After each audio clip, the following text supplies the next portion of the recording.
Good afternoon. Welcome to Fantasy Sports Today here on SportsGrid. I'm Craig Mish along with George Kurtz. It's another critical weekend in fantasy football as we get you ready for what looks like to be almost like the halfway point of the regular season and closing in on 2/3 of the fantasy football season. George, great to be back with you. And certainly the topic this week, a lot of backup quarterbacks playing, a lot of bye weeks in the NFL.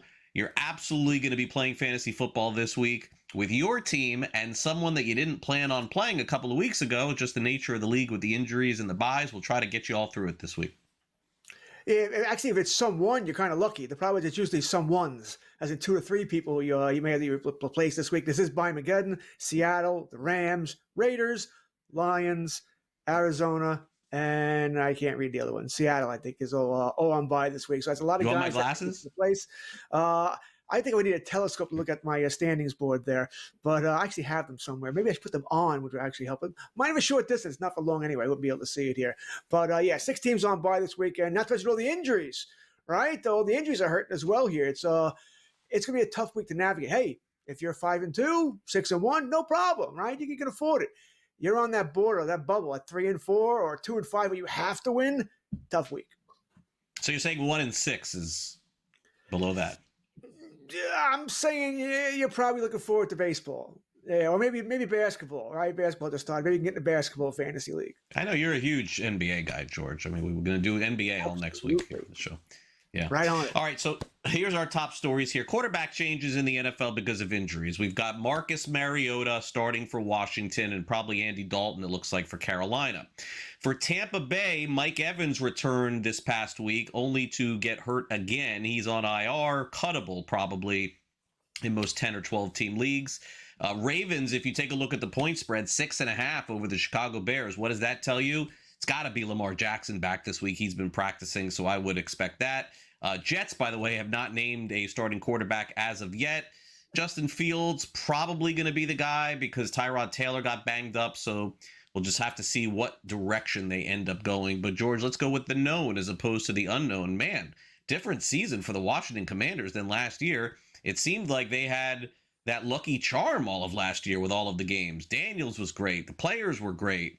Nobody was hurt. This year, completely the opposite. McLaurin can't get back on the field. Daniels is on and off the field. Even Deebo Samuel, who they got, also missing some time as well. The good news is they have a running back now, which they didn't have before, but their defense is kind of more or less the same. I think it's a pretty big downgrade from Daniels to Mariota. They're barely winning with Daniels, George. This is probably a little trouble for them. Not to mention, you're playing in Kansas City, who's figured it out, by the way. They're back to being Kansas City on a Monday night in Kansas City. This has butt kicking written all over it. All right. Listen, they should get McLaurin back. They should get Deebo back. They're both practicing in full, so I think you'll have those back. Bill Krosky-Merritt, he was bad against Dallas last week. I don't think he's doing anything this week. As you said, it's a downgrade. Whether it's a major downgrade, big downgrade, whatever it might be. I don't want to start any commander this week. I mean, I'm probably going to have to start. Once again, you got McLaurin, you got Deebo, you probably have no choice. Because once again, you're starting someone who we didn't, what we just say, that you don't want your roster anyway, so you start them. But I do not see this being a big week for any commander unless one happens to get touchdown deodorant here. It's the only thing that's going to help them. If you held Mike Evans on your IR spot this long, you got to be asking the question as to if this is just a lost season. He's on injured reserve again, not going to return for at least 4 weeks. And so basically, the fantasy football first round playoffs, you will not have Evans if you keep him. Other players could certainly step up. Emeka Ibuka, who's been great for them, still trying to figure out, will it be Tez Johnson? Will it be Shepard?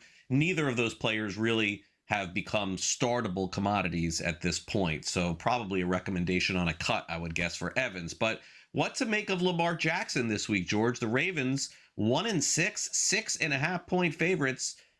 I mean, George, you've been watching football a long time, so have I. I hate to be a prisoner of the moment. When was the last time a 1-6 team was a touchdown favorite in the NFL, right?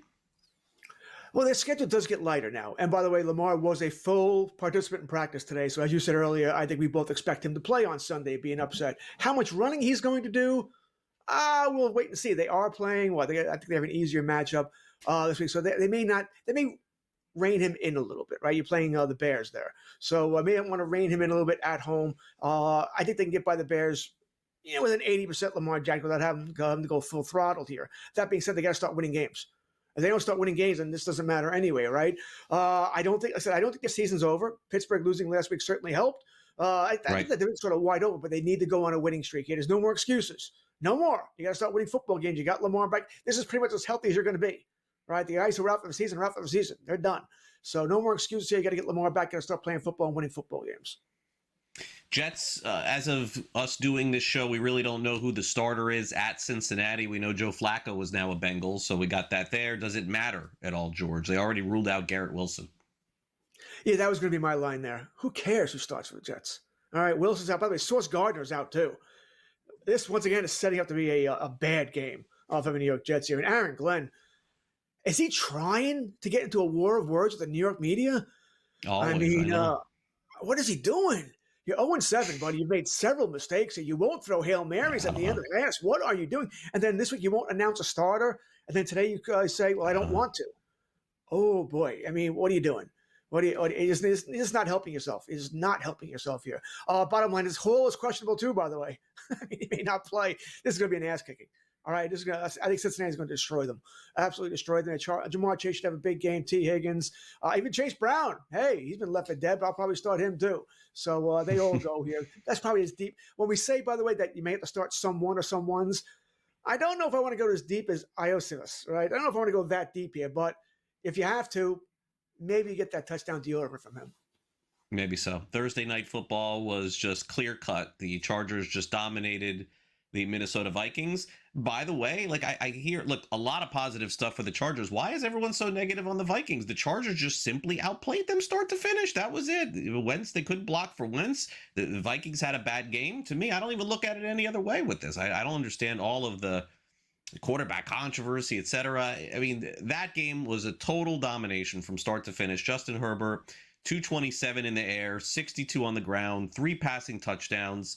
And, you know, look, most of the games that Herbert has played, he's played at a very high level this season. The story for the Chargers has been, George, the young players that have really come through for them. That it hasn't been Herbert. It has been Kimani Vidal, who was the darling of last year's fantasy drafts. This year, really not taken, and somehow on the practice squad in a lot of leagues. But not just Vidal. It's been Oronde Gadsden. I just have to say his son, because I know Aronde so well from doing shows with him in South Florida for so many years on TV and radio. It's so crazy to see how good he is. I mean, the guy looks like Antonio Gates running over the middle. Yeah, he's a wide receiver playing tight end. All right, he's really not built to be a tight end. Not going to be a blocking tight end, but he's a mismatch at tight end because he's much faster than any linebacker out there. And yeah, he's setting the tight end position on fire right now. I think over the last 4 weeks, he's averaging the most points there. So keep that in mind. He's out there. You want to grab him in your fantasy league here. Outside of Ty Warren, maybe Jake Ferguson, maybe another tight end or two. He may be the guy you want for the rest of the season. They're playing very well.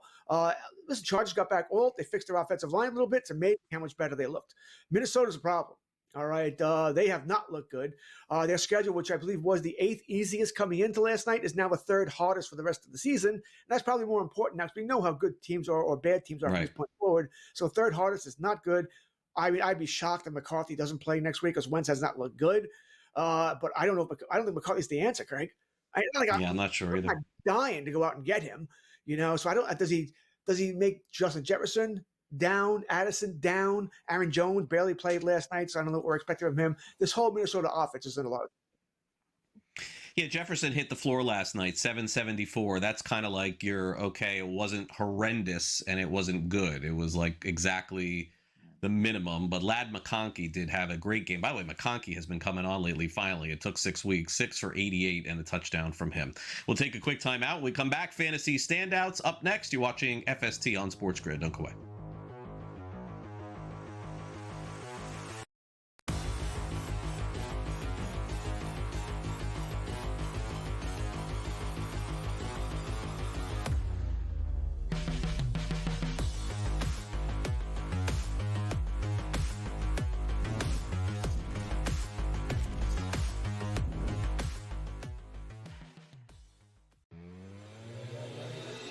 If you watch a Mavericks game, every single play he's arguing it with the referees.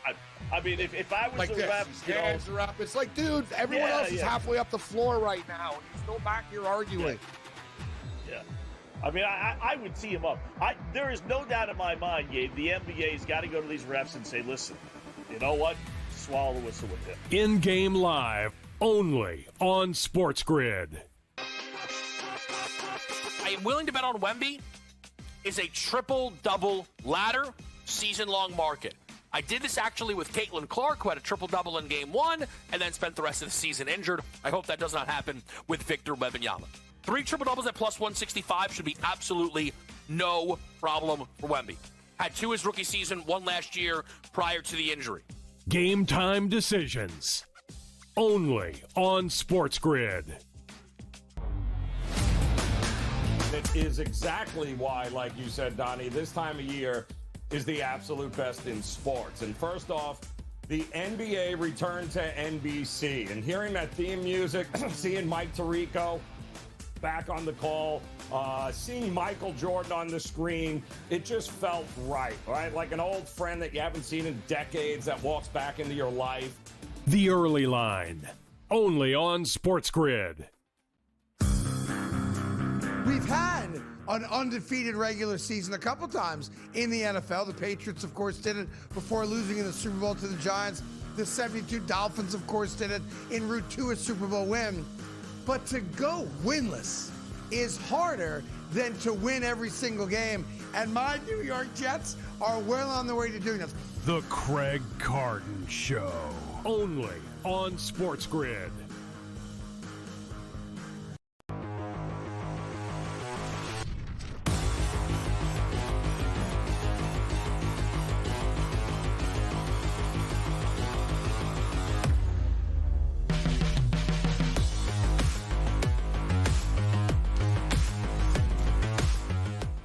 Welcome back to Fantasy Sports Today. Fantasy Standouts here with you on SportsGrid. Let's go through Week 7, George, of the National Football League, and who helped you? Bo Nix with that incredible comeback at quarterback for the Denver Broncos. What a finish that was. 33 points in the fourth quarter. Nix with 279, 2 passing touchdowns, but here's the number, 2 rushing touchdowns. You know, what I would ask, though, George, in a 10-teamer or a 12-teamer, who benefited from this? Bo Nix has been a player that people have been sitting this season. After the first couple of weeks, it was like, maybe I can find a better option. Obviously, 14-team league, there's a shot that you played him in Superflex, of course, everyone. But I think a lot of people didn't get this last week. That's very fair. If you're in a one-quarterback league, people have been down on him, right? My home league is a Superflex league, all right? And I was looking this week about his where does he fit? He's top six, but it's a Superflex league. So everyone's starting him. You're playing in a one-quarterback league, you probably aren't starting him, so you haven't got the fantasy goodness, including what happened last week, the miracle comeback they had by scoring 33 points in the fourth quarter there. Listen, you're starting him this week against the Cowboys, right? Bad defense. I don't think there's any doubt.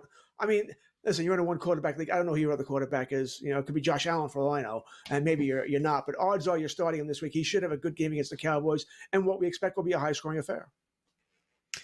It's kind of frustrating for Kenneth Walker owners and really happy for Zach Charbonnet owners that it appears Charbonnet is the goal line guy, at least for the time. I don't even know why, by the way, George, because it's like Kenneth Walker's a big guy too. I don't get it. But they're using Charbonnet near the goal line every time. He scored twice more last week, 49 rushing yards. I mean, honestly, George, if he gets 10 rushing yards and 2 touchdowns, that's great. I don't know why this necessarily is happening, but Seattle's not going to change if they're winning. Now, I don't have Walker or Charbonnet anywhere, maybe in best ball, but not in redraft leagues, because I was worried about this. And watching that game last week, I'm just laughing. I'm like, Craig, they were doing everything they could to make sure Charbonnet got a touchdown. It's almost like he had an incentive, and it was week 18, and they got to get him that touchdown because he was getting stopped. Oh, give him the ball, stopped. Oh, throw the ball. I mean, and Walker was nowhere to be found. If I'm a Kenneth Walker, he's on my roster, and I started him, yeah, I'm frustrated, extremely frustrated, because as you said, Walker's doing all the hard lifting, and then Zach can celebrate, right? He's doing the touchdown vulturing there, so it's frustrating. But like I said, I think you sort of have yourself to blame because we sort of knew this coming in that Walker and Charbonnet was going to be, I thought more of a timeshare. I didn't think Charbonnet would be a touchdown guy. I thought more he's going to steal touches from him. Now he's not only doing that, but he's stealing touchdowns. So it makes Walker, I mean, at best, a low-end running back too. It's a fair argument to say Jonathan Taylor's been the best running back in fantasy football, but guess who's been the very best player in all of fantasy this season? The guy that's been the number 1 pick for every year except for like this past season. Christian McCaffrey, George, not only is he back, he's the best player in fantasy football again. 129 rushing yards, 7 for 72 receiving, 2 touchdowns. And look, I could sit here and say that's a great week, but what's the truth? He's doing this every week again, George. Like, if this continues, maybe there would be some hesitation next year to take him number 1 overall, but he's absolutely back in the picture again. Absolutely. And this year, I mean, I drafted him in a league in May. I got him like the round 3 or round 4. No one wanted him, but his value kept going up as the months kept going on, right? By June, okay, second round. July, okay, top second round. Then come real draft time. In August, he was a low-end first-round pick again, but people were starting to trust again. What I thought was amazing, Craig, about last week's game is it was almost like we were back 30 years. He was getting the ball all the time. He was going to touch the ball 30-plus times, right? So I think San Fran knew this is how we're going to win the game.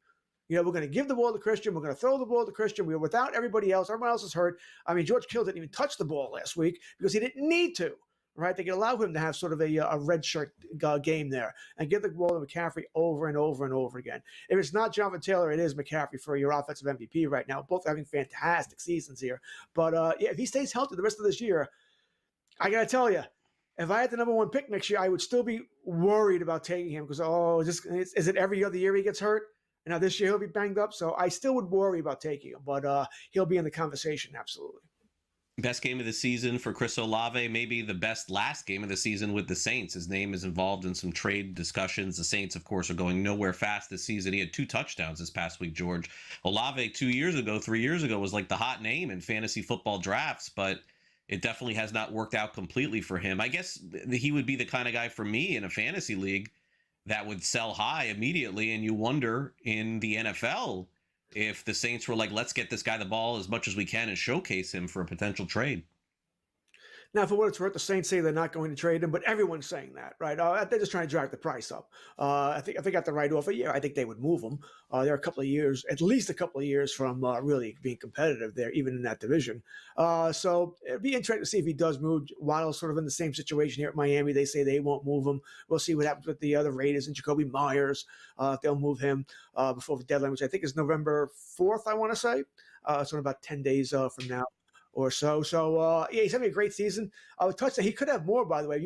I have him in a couple of leagues. So I watched some of these Saints games, and Rattler's missed him on a couple of deep plays where he's been wide open. But he's been very good this season. I think, once again, mid-range running wide receiver too, maybe a little higher ceiling here. In some ways, Craig, I don't want him to get traded. He gets traded to a new team, you learn a new system, get the chemistry with the quarterback. That doesn't always work, or at least not very quickly here, where he could be a minor part of the game plan for a couple of weeks. At least with New Orleans, I know what I'm getting. Travis Hunter capitalized in a situation where it felt like the Jaguars, they've been in basically every game this season, a lot of close games. It felt like me, George, that they were like, we're done. Let's just get this guy the ball as much as we possibly can to see what we have here. And that's what they did in the second half. George, it was a disastrous game for the Jaguars and a great game for Travis Hunter. But I wonder in a close game if this will happen because I just haven't seen him part of the game plan in their close games. Yeah, they seem to have screwed this up. All right. I think we talked about this at draft time and all such. You either need to make up your mind, is he a wide receiver or is he a cornerback? All right. And then put him there. This dual, it doesn't, listen, you have to be incredibly talented to work in the NFL. I'm not saying if he was a full-time wide receiver, he can't play a little cornerback, but he needs to study and be the wide receiver first. All right, to get the chemistry with Lawrence there. Know all the routes. Be that guy. And then you can work him into being a cornerback here. I don't have him anywhere because I didn't like what was going on. I don't trust Jackson with Lawrence anywhere either. But we're hoping this is his breakout now. I wouldn't trust it. Still probably a wide receiver 3 for me. But I am curious now to see if this is going to be the start of big things.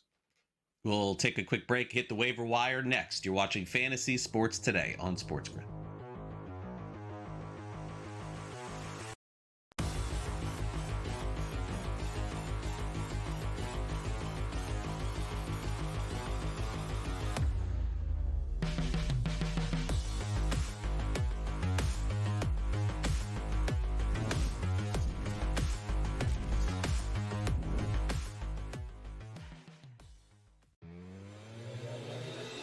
If you watch a Mavericks game, every single play he's arguing with the referees. I mean, if I was like a this. ref, His hands are up. It's like, dude, everyone else is halfway up the floor right now, and you're still back here arguing. Yeah. I mean, I would tee him up.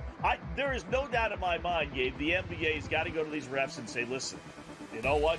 Swallow the whistle with him. In-game live, only on SportsGrid. I am willing to bet on Wemby is a triple-double ladder season-long market. I did this actually with Caitlin Clark, who had a triple-double in Game 1 and then spent the rest of the season injured. I hope that does not happen with Victor Wembanyama. 3 triple-doubles at plus 165 should be absolutely no problem for Wemby. Had 2 his rookie season, 1 last year prior to the injury. Game time decisions. Only on SportsGrid. It is exactly why, like you said, Donnie, this time of year is the absolute best in sports. And first off, the NBA returned to NBC. And hearing that theme music, seeing Mike Tirico back on the call, seeing Michael Jordan on the screen, it just felt right? Like an old friend that you haven't seen in decades that walks back into your life. The early line.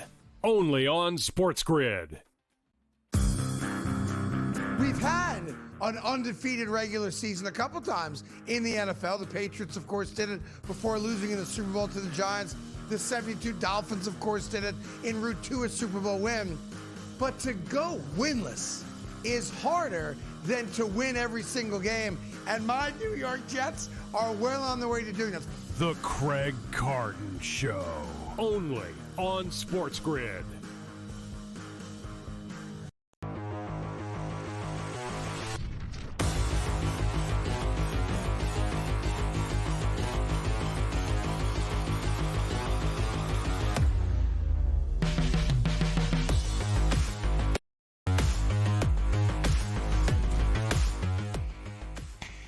Well, if you haven't hit the waiver wire yet, you're probably in trouble because one of your league mates has. It's just that kind of week with 6 teams off in the National Football League. So let's dive in, George, and see some of the players that could still be available that are under 40% owned in fantasy leagues, which is really hard to come by because this week it even feels like it's going to be more difficult to find guys there. We'll start off with the Bears. We finally saw the fruits of the holding of Kyle Monangai. He scored a touchdown last week. He also had 6 receptions. I'm not sure if Ben Johnson is through with DeAndre Swift. I mean, he does know him from his previous spot in Detroit, and Swift, of course, was in Philadelphia, has bounced around the league a little bit. But I think this guy has now carved out an RB2 role, especially in a week with all the bye weeks. If he's available in your league, you could probably pick him up and maybe even start him. Oh, I wish he was available in the leagues I play in. All right, I am desperate for running backs here, but that's my way of telling you, yeah, if Monangai's out there, you want him. I don't listen, Swift has been great the last couple of weeks. All right, he's got 108 yards, 124 yards, 2 touchdowns, so he's been fantastic. I had my doubts about Swift as well with Johnson, because Johnson, now I don't know if Johnson was the main guy who wanted to get rid of him in Detroit, but didn't seem to be all upset that he went away there. So, yeah, I was worried going into Chicago, like, oh, great. But I got Swift in a couple of leagues, and he's been really good the last couple of weeks. He plays Baltimore this week.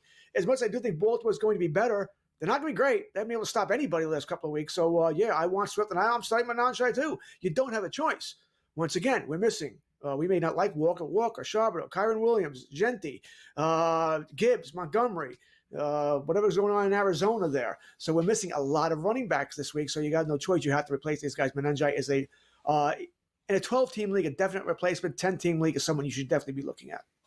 Yeah, in some of these deeper leagues, Devin Neal of the Saints is being picked up a ton too. He's only about 15% owned in fantasy leagues, and he's behind Alvin Kamara, but Neal is another name that's out there. At tight end, if you didn't get in the Gadsden sweepstakes, what about Cade Otton, George? I'm not particularly sure here that Baker Mayfield is going to necessarily throw to Otton as much as maybe we thought. It does seem like he is mixing the ball around quite a bit, but now with Evans out, the question does become again.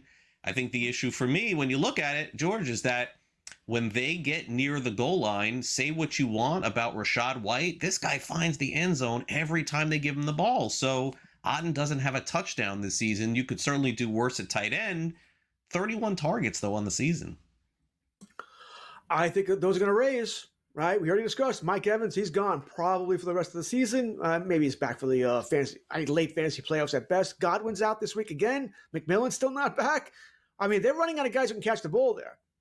Booker's also banged up. I don't know how close to 100% he is. So you pretty much got him, Shepard, the Johnsons. You're going to need someone, that big target over the middle. Yeah, I think Otten's a tight end 1 right now. And I think he's a tight end 1 until at least Godwin comes back. And then we'll see what happens there. But yeah, I do like Otten as well here. Someone's got to catch the ball there other than Igbuka. I think it could be any of the guys I mentioned. Shepard, could be the Johnsons, could be Otten. I'll take my chances on Otten as a tight end. The Patriots have certainly found a new weapon in Kayshon Boutte. He didn't do much in the first couple of weeks of the season. So all these numbers here, George, are basically the last few weeks. 356 and 4 touchdowns. He's on pace, maybe, would you say, to get almost 1,000 yards and 8-9 touchdowns on the season. And this is somebody that was undrafted, George, in every 12-team league. Yeah, all right. And it's certainly a name we can have a lot of fun with as well. New England looks very good, right? And their schedule is cake. It's not tough. I know it can be a little tough to play the schedule game here, but that's what we have to look at here. And the New England schedule is not difficult. Now they do have a difficult defense to go up against this week. So if you're claiming Boutte, maybe against Cleveland, he's not putting up as big a numbers as he was putting up. But I think he's someone you want to keep on your roster, so you can play. Maybe spot play here and there. It's Bymageddon as far as buys, so maybe this is a week you're going to play him. But I think if you're playing in a league that starts 3 wide receivers and a flex, Craig, I think you're probably starting him more often than not for the rest of the season. Carolina Panthers are going to go, looks like, to Andy Dalton this week. What does that mean for Xavier Legette? He's still out there in most leagues. 22%, 2 touchdowns, including 17 receptions. So he's a potential option. And if you even want to go a little further down dumpster diving here, George, I got to be honest with you. What's going on with Houston? Nico Collins can't get back on the field with this concussion. I know Dalton Schultz had the monster game on Monday, but is it this kid Xavier Hutchinson? Is it Berrios? Stroud is going to complete 15, 20 passes this week to somebody. Someone's got to catch the ball right there. Legette, by the way, did some damage last year with Dalton when he played, so maybe we got something there. We'll be right back.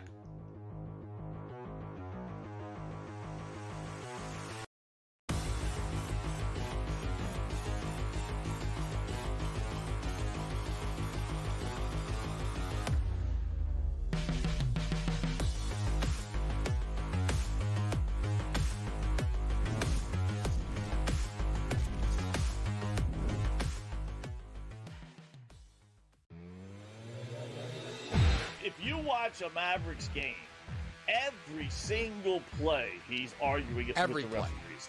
I mean, if I was like the refs, hands are up. It's like, dude, everyone else is halfway up the floor right now, and you're still back here arguing. Yeah. I mean, I would tee him up. There is no doubt in my mind, Gabe, the NBA's got to go to these refs and say, listen, you know what? Swallow the whistle with him. In-game live, only on SportsGrid.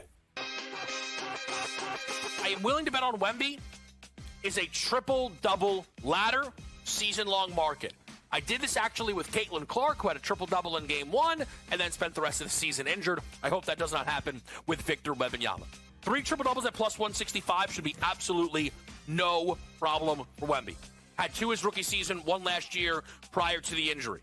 Game time decisions. Only on SportsGrid. It is exactly why, like you said, Donnie, this time of year is the absolute best in sports. And first off, the NBA returned to NBC. And hearing that theme music, seeing Mike Tirico back on the call, seeing Michael Jordan on the screen, it just felt right? Like an old friend that you haven't seen in decades that walks back into your life. The Early Line, only on SportsGrid. We've had an undefeated regular season a couple times in the NFL. The Patriots, of course, did it before losing in the Super Bowl to the Giants. The 72 Dolphins, of course, did it en route to a Super Bowl win. But to go winless is harder than to win every single game. And my New York Jets are well on their way to doing this. The Craig Carton Show, only on SportsGrid.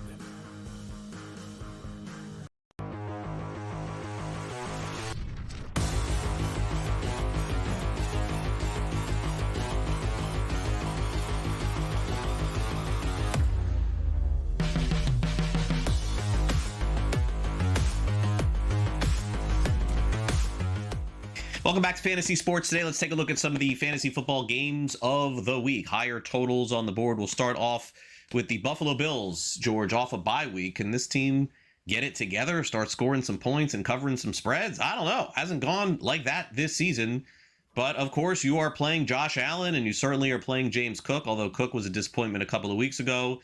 And, boy, for the Panthers, this is just dicey at this point because things were going so well for you when you drafted Chuba Hubbard. And then things were going so bad for you when he got hurt and Rico Dowdle came in. And now the coach is saying that there's a timeshare going on there. The Panthers had the most valuable running back position in all of fantasy with Dowdle for a couple of weeks. But truth be told, George, I think they are making the right decision. Hubbard has been really good for them. They signed him to an extension. They're not just going to put him out to pasture. See, I don't think they're making the right decision. I'm not saying Dowdle should start, but you got to start one. You can't have them both going 12 carries. All right. The running backs get better as the game goes along, and they tire down defense in the second half. And listen, Dowdle was hired to be the backup, right? That's what he was signed for. If you want to give the job back to Chuba Hubbard, I don't mind that because it's not like that Hubbard was terrible. You know, Hubbard was a good running back. So I don't mind going back to him, but then that's what you do. Go back to him. You can't play at both sides. It rarely works. Both guys don't get into that groove here. So, it's easier said than done, mind you. I can say anything I want. It's tough because Dowdle's played so well. So, Rico, hey, you got 450 yards in 2 games. Thanks. You hit the pine, buddy. I get it. Tough. But I think as a coach, is what you get paid for to make these decisions. If Hubbard's your guy and there's nothing wrong with him, he's healthy now, then listen, Chuba, you're the guy. I'm sorry, Rico. Thank you for all you've done, but it's Chuba's job. Yeah. Look, it's just what's happening right now. There's just no denying it that Carolina wants to use both guys. Okay, so Lamar Jackson puts the Ravens back on the map offensively. The Bears defense isn't great. The Ravens defense definitely isn't good. So this is one of those, as we would say, George, all hands on deck kind of games. I think for the Bears, you play their wide receivers, maybe even Caleb Williams this week over a lot of guys. And then certainly with Lamar Jackson back, maybe he can get the most finally out of Zay Flowers and Mark Andrews waiting on that. And George, like no discussion of Derrick Henry whatsoever this season. It's been a weird year. It has been a weird year. He was so good early on, they just fallen off. Him and Saquon Barkley, right? I was worried about both these guys. But, are they that guy anymore? But as you said, listen, you're playing Zay Flowers. Maybe you're not playing Mark Andrews. Maybe you can do better. We'll see. I can see you're not playing him, but everyone else is going here. Lamar Jackson is listed as questionable. Just check that, but I'd be surprised. He's a full participant today. Surprised he doesn't play. You're playing Derrick Henry.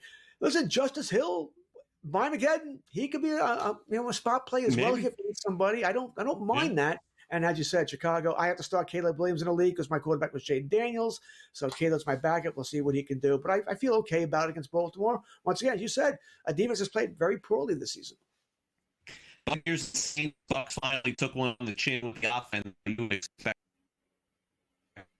this was a very competitive game. I would expect scoring in this one too. Egbuka's a starter.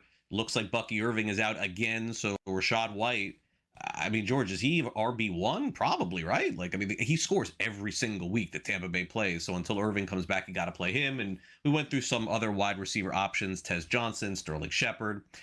For the Saints, a little more complicated. They have to be competitive in order to pay dirt on fantasy. Olave with the big game last week. I mean, you would have thought Alvin Kamara would be the guy there a lot because they just basically don't have a lot of offensive weapons, but he hasn't done all that much. What was interesting for me, George, was to see out of nowhere Taysom Hill started getting more involved in the offense. I am not going down the Taysom Hill rabbit hole. Not doing it. All right, you want him? Go ahead, go get him. I'm not dealing with that. No thanks. Kamara is he looks like he's at the end of his road. Maybe he needs to go to a team that's going to compete, but he already said he doesn't want to be traded here. So I don't know. Either way, I don't want much to do with Kamara there. I'm starting Olave. I'm starting Shaheed. Juwan Johnson, who was hot earlier on, he's not doing anything. Tampa Bay, it all comes down to the wide receivers here. Egbuka plays, you start him here. I'm giving Shepard a start in the league as a flex. You know, once again, someone else has to catch the ball. I do have Otten starting over Kincaid in one league, but that's for me, that's a 50-50 coin flip. You want to start Kincaid over him? Doesn't bother me. I just think Otten has a better chance of a touchdown this week.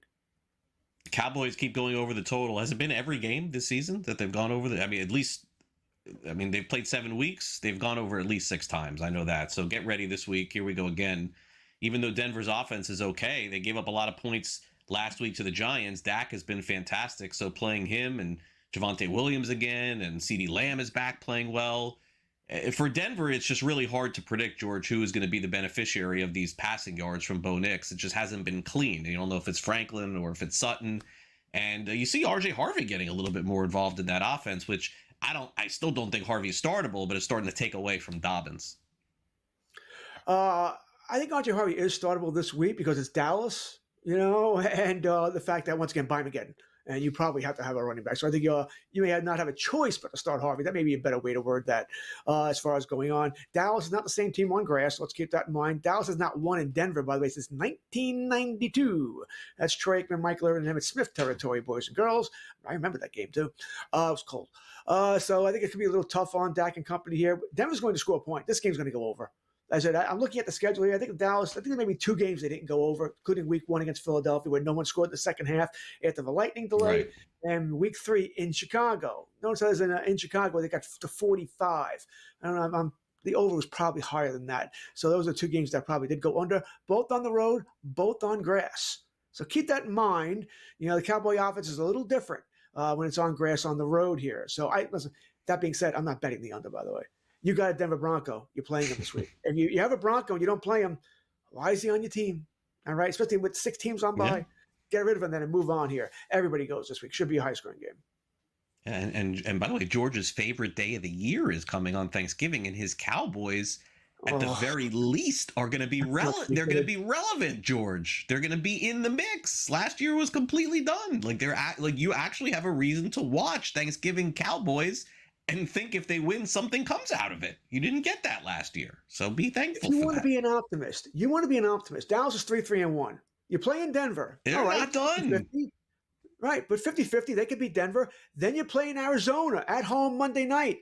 That has to be a win. And then you play in the Raiders. I mean, Dallas could be 6-3-1.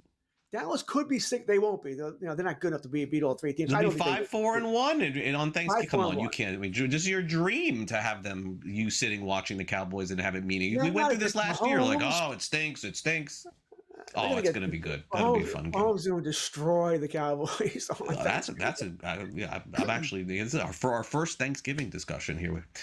Titans and Colts. All right, Titans let me down last week big time here. I thought they were going to stay in this game with New England. My bet of the year is over, 0-1. God, how can I back anybody on Tennessee? All right, so Indianapolis, Tyler Warren, best tight end in the NFL. Taylor, best or second best running back in the NFL. It's been dicey with their receivers. Who can you start on Tennessee, George? Honestly, after what I saw last week, I think they're cooked. I don't think there is anyone that I could start. Even Pollard maybe as a flex. That's it. I agree. You probably have to start Pollard once again. Buy him again. Ridley is out this week, so you're not starting Ridley. I want nothing to do with Ayamanor, Okonkwo, Ward. No, like I said, it's Pollard and or Spears, and neither one am I dying to go with here. If everybody was playing, not buy him again, you don't want to start either one of these guys. This offense is broken. His team is broken here. Good luck to them. It's all about Indianapolis, and the wide receivers for Indianapolis, by the way, are all healthy. Pittman, Pierce, and Downs actually get out of concussion protocol. So they're all likely to play here, and they are all playable to some degree. I would assume this would be a pretty good Aaron Rodgers game for Pittsburgh when they take on Green Bay this week. And even though the game is in Pittsburgh, I would assume he wants to show a little something. For Green Bay, it's been more of the same with their receivers, extremely unpredictable. Kraft has been a solid tight end to start. Jacobs, maybe the most underrated running back in the NFL. This guy is on the board every single week in the NFL. He's a first-round pick in fantasy. He'll be one again next year. Pittsburgh, you got Warren, had a nice game last week. Certainly Metcalf as well. Who am I missing? Is that it? That's pretty much it here. And by the way, if Watson comes off PUP and he plays, what a mess that Green Bay receiving core is. Good luck. We'll be right back with Buy or Sell.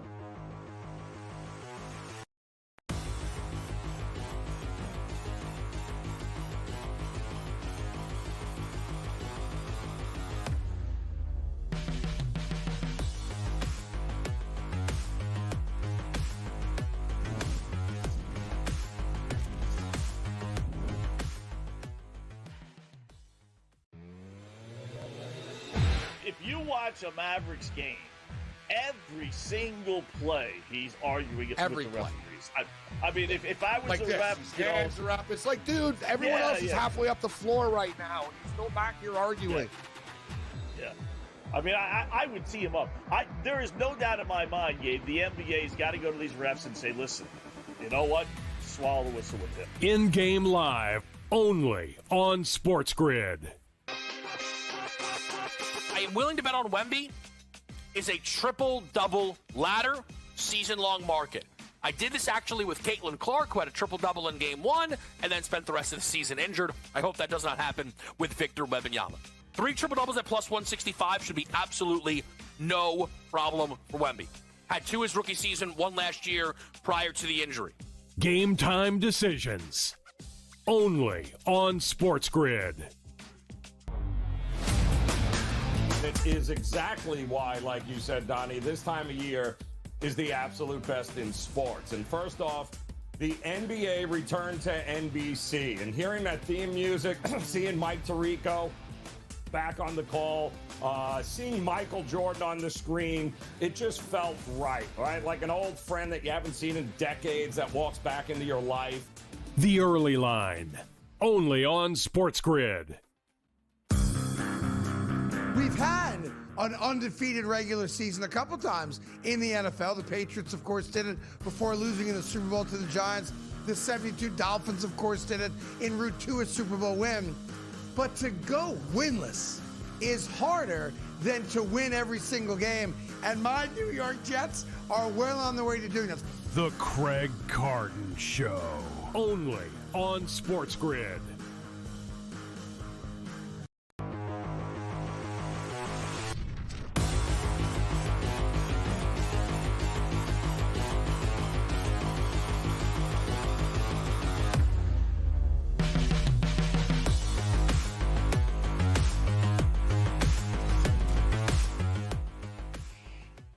Welcome back to Fantasy Sports Today here on Sports Grid. As we get ready to wrap up the show, don't forget Joe Pisapia and Matt Stryker every Sunday morning exclusively here on Sports Grid at 8 a.m. Eastern. So we got tons of fantasy content coming your way as they get you ready for the NFL games on Sunday night, and Monday as well. It's time for us to get into our little game of true or false. Instead, we call it buy or sell.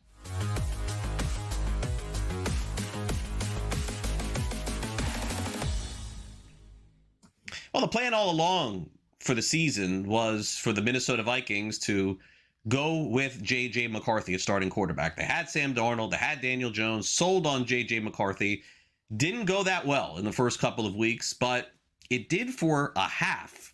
And that half led to optimism until he got hurt. But then Carson Wentz came in, did an admirable job until this past week.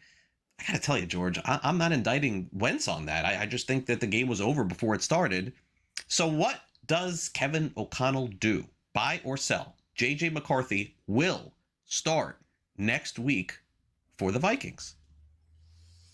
I don't think Kevin O'Connell has a choice here, all right? You need to find out about McCarthy, all right? Is he your quarterback of the future or is he not your quarterback of the future? You know Wentz isn't, all right? You're not winning with Wentz, by the way, so your sitting's kind of easy here. You go back, assuming McCarthy is healthy, which, watching on the sideline last night, looked pretty damn healthy to me. You need to go with McCarthy. I know I made a smart-ass comment on Twitter that McCarthy starts next week unless his ankle is amputated, all right, at this point, because you just can't go with Wentz anymore. The schedule is much harder now for Minnesota, so I think it could look ugly, Craig. I don't think McCarthy's going to look all that great here, but you need to start evaluating this guy. You're 3-4. You have, I believe, the number 3 hardest schedule the rest of the season here. You're last place in your division. Probably not making the playoffs here. You need to know, is McCarthy the guy? We going with him in next year, or we got to draft another quarterback? We got to sign a quarterback here. What do we got to do here? The funny thing is, Craig, remember, they had Daniel Jones and Sam Darnold on this roster last year. Oops. You know, you lost me once you said that you were kidding around that his ankle amputated. How does that work? How would that work? I thought a foot. Can you amputate an ankle, George? I don't know how you went with that one, but I can try on you. Anybody got a saw? Yeah. All right, George, you're off to a great finish here. Okay, so let's go with sell. Max Brosmer gets the start next week for the Vikings. Vikings decide Wentz Vikings decide Wentz is not healthy enough, and they're not sold that McCarthy is ready to go, and they want to take a look at Brosmer, who every single person who covers the Vikings online says that he's the guy that they want to take a look at. They really liked what they've seen from him, kept showing close-ups of him last night. The counter to that would be, Craig, are you crazy? They could have brought him in last night. Why didn't they do that over and over again when they kept putting in Wentz in? I get it. I'm going to say they take a deep shot here with their third guy in Max Brosmer. Joe Flacco had what is going to be his best game of the season this past week. I don't think he can possibly top what he did against the Pittsburgh Steelers. All of a sudden, he's being scooped up and played again in fantasy. 6 quarters back off this week. Joe Flacco is a viable streamer this week in fantasy football. Not only is he a viable streamer, he's a quarterback one this week. I mean, you're playing the Jets, you're at home, no Sauce Gardner, no Garrett Wilson. Breece Hall is questionable. I mean, so the Jets are already a terrible team, and they're not going to have their best players here. I don't think I'll be able to put out enough of a pass rush on to scare him at all. I mean, I think he's going to have a field day. I think he's going to do the same thing he did against Pittsburgh. If Jamar Chase looks anywhere near open, I'm going to throw the ball up to him. Throw the ball to T. He's not going to care. He's going to keep throwing the ball to these guys. The only downfall is this could be a blowout early where they don't need much in the second half, and it's going to be a running game just to get the game over with here. But I think Flacco is more than a viable start. I think it's a quarterback one this week. Yeah, I'm going to say sell. I don't know that the Jets are going to win this week, but I think that you got to have a good game plan against this guy. Blitz some more. Just get the guy hit, knock him down. He can't go anywhere. It was a horrible game plan from Pittsburgh this past week. And they knew that he was going to throw short, quick passes. That's strange to me. And by the way, I have Jamar Chase, so I was very happy to see him get 74 targets last week. I don't know that he can do that again this week. So I am sell. Jalen Hurts of the Philadelphia Eagles has got some revenge on his mind this week against the New York Giants. Buy or sell? Jalen Hurts will be a top 3 fantasy quarterback this week. We got to do some thinking here on the show. I don't like thinking on the show, but that's what we got to do here. I mean, they can't be happy with what happened a couple of weeks ago, right? They got embarrassed by the Giants on Thursday Night Football there. So I do think there's some revenge. It's in Philadelphia. They did sort of figure out their passing game last week against Minnesota, by the way, with A.J. Brown and DeMonta Smith having big games here. I do kind of think that continues here. Top 3, listen, I think Mahomes is going to have a big week. Lamar is back, although I don't know if I'm going to put him as far as the big week category yet. So I see he's going to run. Josh Allen could have a big game. Bo Nix, Dak Prescott, Daniel Jones, Baker maybe. I think top 3 is going to be, I'm going to sell this because, all right, we'll see. I think it's 50-50. I don't think it's a bad question. I think he could there. So I think it's going to be 50-50. I'll assume he doesn't, but he's going to have a good week. Yeah, I got to sell. I hate to agree. I got to sell. Baker's against the Saints. Josh Allen is Josh Allen. Lamar Jackson is back. I mean, no. He may end up being top 3, but I don't think this is 50-50. I think it's a little less than that. And he gets 6 on that tush push every week. I think they're trying to end this thing. I do. I think that the referees have had it. I think they're going to start calling stuff. All right, finally, Thanksgiving is, 1 month away. Wow, we're almost there. George's favorite day of the year. He's got to work, unfortunately, this year. The SportsGrid told him he's got to work the entire day, noon to midnight. I'm just kidding. Right now, Rattler's the quarterback for the Saints. Who are the Saints playing, Sam, on Thanksgiving? I'm sorry, I don't have that schedule up for me. Do we have a clue? Oh, okay. Tyler Shuck will be the Saints starting quarterback by Thanksgiving, which is a bye week. What a great question. Saints are 1-6, so their season is done, right? So sort of the same position as the Vikings. Well, great to have a better record, but you need to find out, is Shuck your quarterback for next year, right? Is it Rattler? Rattler's probably more of a good quarterback too. So I'm gonna buy this. I think they knew by then. They do need to find out, right? Last 4 or 5 games of the season, they need to find out what they have in Chuck here. So I'll buy this, but I'm not down on Rattler, Craig. I'll sell it. I got Rattler. He's played competitive. Be right back.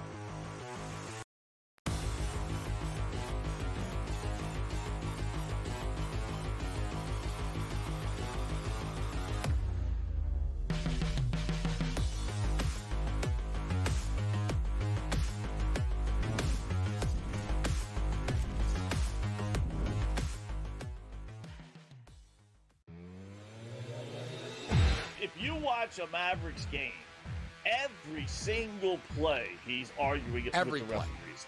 I mean, if I was like a this, ref, his hands are up. It's like, dude, everyone else is halfway up the floor right now, and you're still back here arguing.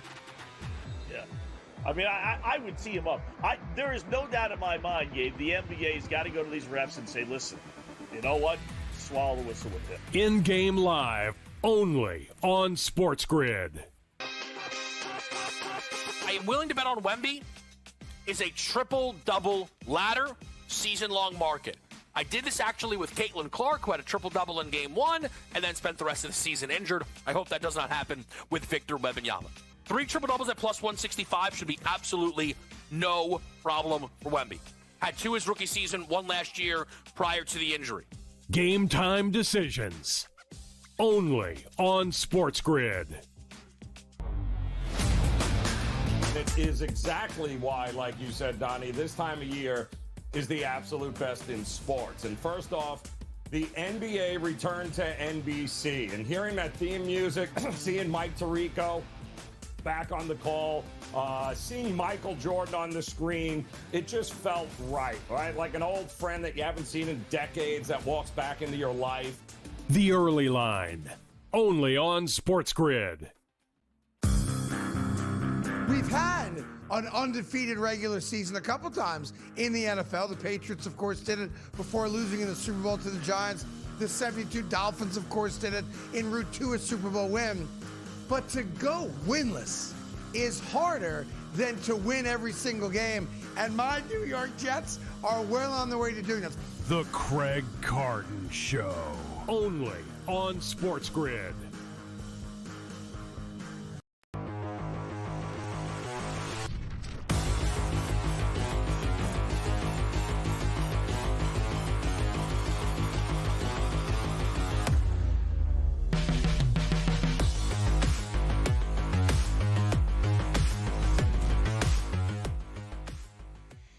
Okay, big news here before we wrap up the show today.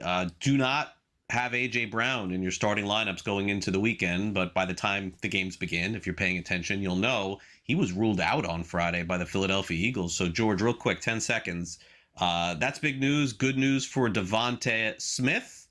Who else is that good news for, by the way, on Philadelphia? Dallas They're gonna Goedert. have, yeah, Dallas Goedert, I would say. Thank goodness for Dallas Goedert. I mean, I don't know if I'm going to go say, okay, let's go take Jahan Dotson.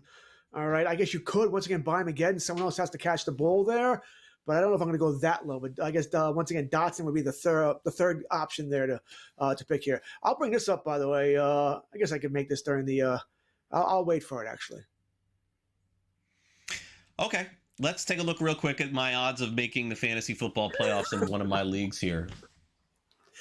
So I was winning going into Monday night again and lost. Usually I have good luck with this. So that graphic that you see there, I'm not 0-7, okay? But I am 1-6 in one of my fantasy leagues. I am 1-6. I'm going to win this week, I think. I play a terrible team, so I'm going to end up being 2-6. But that's pretty deflating. I guess I'm cooked at 1-6. I guess that's that league where you don't have the last person gets with the most points gets in.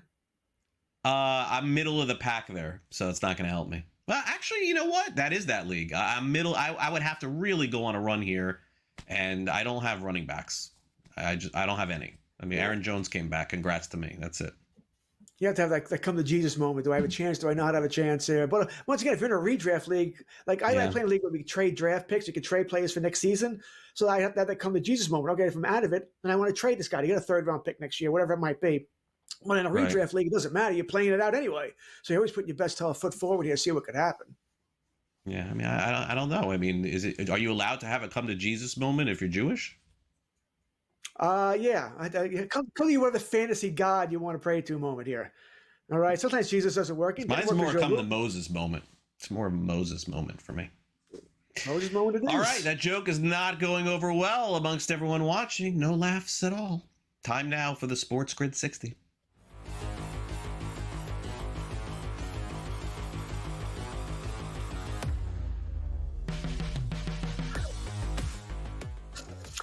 All right. So we just thought A.J. Brown is now out, hamstring injury. And, of course, there's been a lot of noise that he could possibly be dealt. Now, once again, Philadelphia says they don't want to deal, and they probably don't, by the way. It's a Super Bowl contender, and you can't replace A.J. Brown in season. It'd be really tough. And generally, when you trade somebody of that ilk, you're not getting another receiver in return. You're getting a draft pick or draft picks. But it does add more fuel to the fire here of how happy or not happy A.J. Brown is in Philadelphia. I'm not saying he's sitting out this game because of he's unhappy. He's been out all week with a hamstring injury as it is, but it is coming off his best week here. What I was going to talk about with the Cowboys and Jerry Jones, and everybody keeps asking him, you're going to make a big trade by the deadline? Like it's that easy. This equates to fantasy too.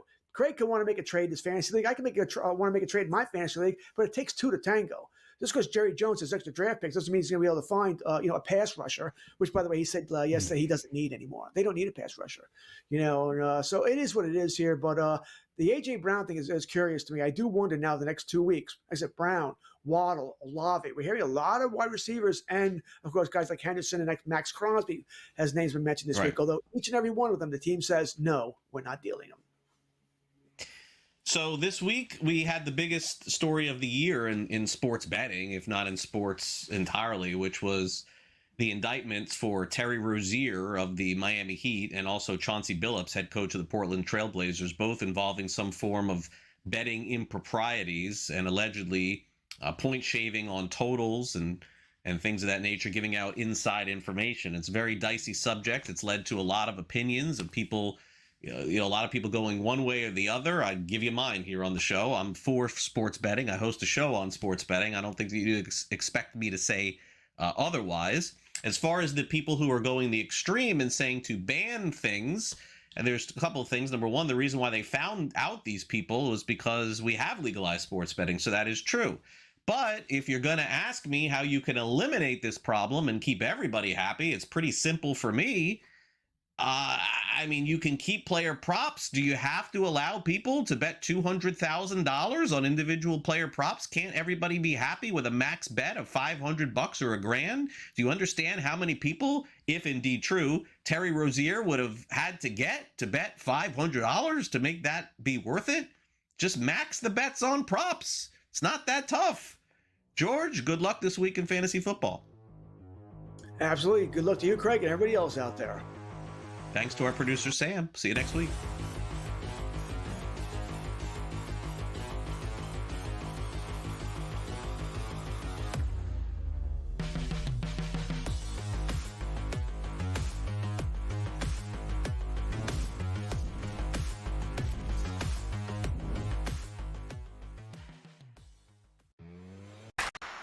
Oh, the best part about it is that they're just going about handling their business. I was listening to Arvell Reese and his literally like 5-word sentences about himself and some of the things that Caleb has been talking about. The dudes are just so locked in here about just doing their job and not worrying about all the other things and awards. They know all those happen when you go win and you win decisively. The Bobby Carpenter Show, only on SportsGrid. We're going to have bet tracking for the first time. If you have a FanDuel account, you'll be able to track your bet on the Prime Video games.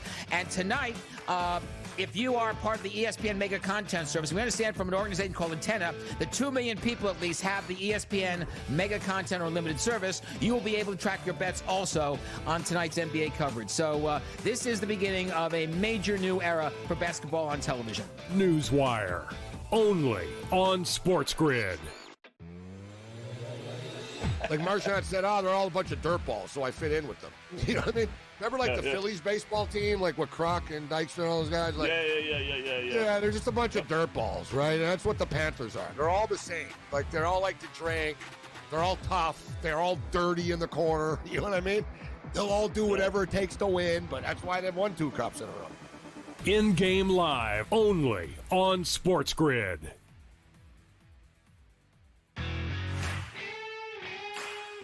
For him and Cignetti are the most Spurrier-like personalities, Spurrier-like head coaches, and Cignetti's locked up. And you know what? And Ole Miss could very well lock Lane Kiffin up, but he will always be a fighting under. At Ole Miss, you will always be a little bit of an underdog because who you're playing. At Florida, you don't ever have to be an underdog because of their resources.